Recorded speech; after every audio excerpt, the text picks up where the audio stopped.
Alright, Madman Momo here. I'm just going to start off by saying this is my first YouTube review video. I tried to do one earlier on this specific movie, but it ended up being too long, so I'm going to review the first half of the movie in this video, cut it, post it, blah blah blah, do the second half of the movie. Just to clarify a few things, since this is my first, if there's anything you want me to review, and it doesn't just have to be horror movies, it can be movies in general, books, video games, whatever you want to hear, fast food, whatever you want to hear my opinion on, just go ahead and leave me a comment, and I'll look into it, and I'll post a video about it. This review is gonna come off a little bit negative, but not all my reviews are gonna be pure T 100% negative of the hate train on them. So anyway, I'm gonna start off. This is my first one. This is on the first movie of the August Underground series called August Underground.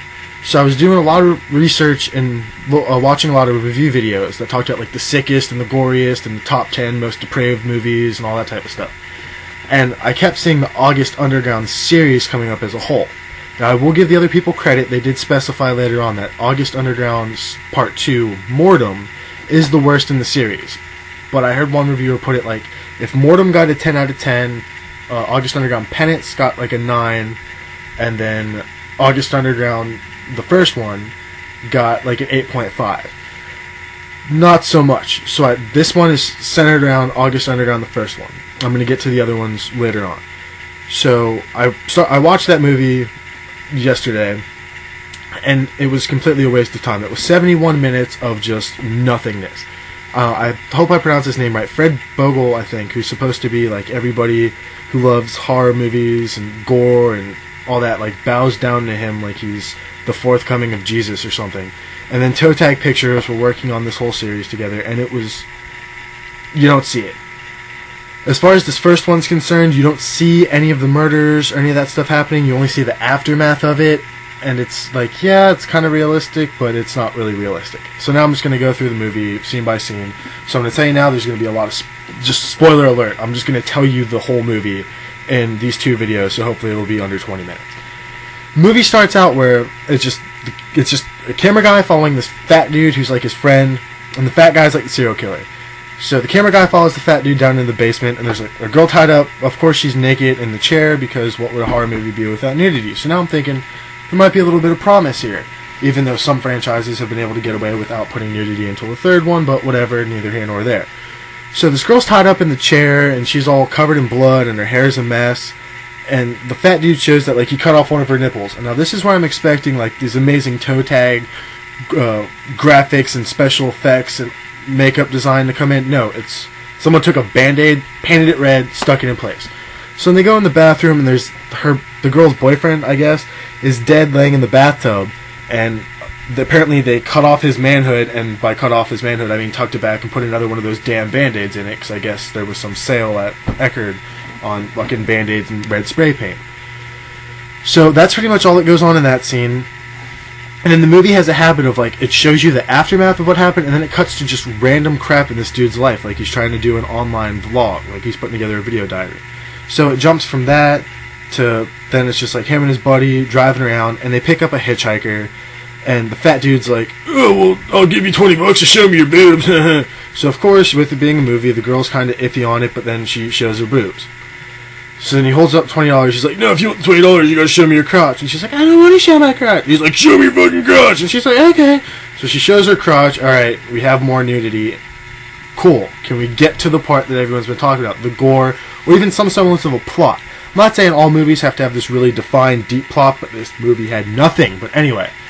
So then she does that, she shows her crotch, and apparently they're in Pennsylvania, which isn't brought up at all. Well, I'm assuming Pennsylvania, because then she's like, the fat dude's like, oh, well, if you want to ride the rest of the way, you have to give me a blowjob. And the girl's like, if I give you a blowjob, it'll take me all the way to Pittsburgh?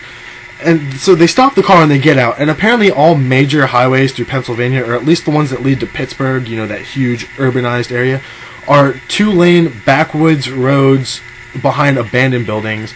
So the camera guy's sitting in the car, and the fat dude gets out, and he's, you know, getting a blowjob from this hitchhiker. And then he starts like punching her in the face. So all of a sudden this goes from he's a sadomasochistic like torturer in a dungeon to rage killer, and which I've seen. I'm not saying I'm an expert, but Criminal Minds has clearly argued that point. You don't just switch like that. So he just starts beating this girl up, and he's like beating this hitchhiker up, and he walks back to the car. Cameraman then goes out, and mind you, this whole thing is done in that POV style, that it's filmed in 2001. They're listening to more, like, all the music that's playing is more modern, so you're kind of led to believe that it's taking place in 2000, 2001. But it's like a 1980s style camera, that everything's really grainy, and I'm not saying that was a bad thing, because that helps add realism to some movies, but it starts to give you a headache after a while. You don't turn it off because of the gore, it's gross. You turn it off because it's like, wow, I'm starting to get cross-eyed because of this crap. So the camera guy goes over, and the girl's just laying on the ground covered in red Kool-Aid, like gasping for breath or whatever. And then the camera shuts off, and they go back, and it's like they're back in the freaking basement, and the fat dude, for some reason, strips down to his underwear to put on an apron and gloves, and he's like chopping up the dead guy body. So the cameraman starts messing around with the girl who's tied up, and this is like kind of the only gross part of the movie, because there's like a bucket that she's been peeing in and a bucket that she's been shitting in. So they like pour the piss bucket over her, and it's like, alright, seeing itself isn't gross, the girl just got lemonade poured on her, but you're thinking like, okay, what if someone poured a bucket of piss on me? That's kind of gross. So then the camera guy picks up like smashed up hostess like chocolate cupcake thing, and I'm sorry, he picks up the poo. I don't want to ruin the realism for some people. And just like starts rubbing it on her and blah blah blah. The fat guy comes out carrying a duffel bag that was like a really nice, good duffel bag that somebody could have used for, like, I don't know, like a single, like a dad who's trying to fly down to see his kids for Christmas and needs a duffel bag to put all their presents in. But no, now this duffel bag's destroyed because they covered it in fake blood.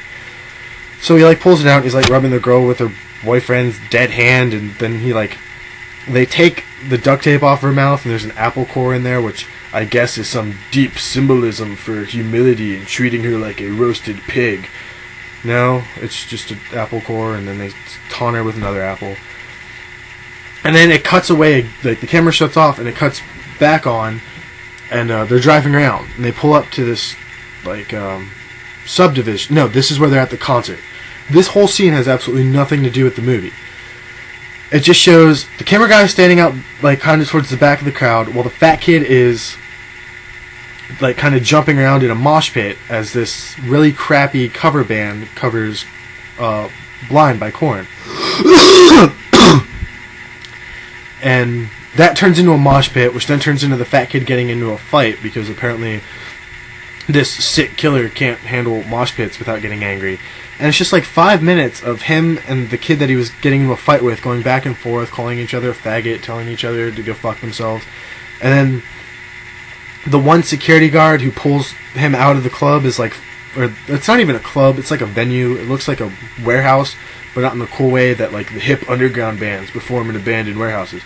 No, it's like they rented out some construction company's metal shop for the afternoon or evening, whatever. And then it's just them going back and forth arguing with the bouncer guy for no reason, just like ruining his day. So anyway, I'm just going to stop this video here, which literally means I'm going to hit stop, and then I'm going to hit record again and pick up from where this one left off. But just to be clear, this movie sucks. Everyone who says that this one's so horrible and gross is just slow. The second one might be better. If you have any suggestions for other stuff you want to hear me rant about, rave, review, whatever, just post a comment.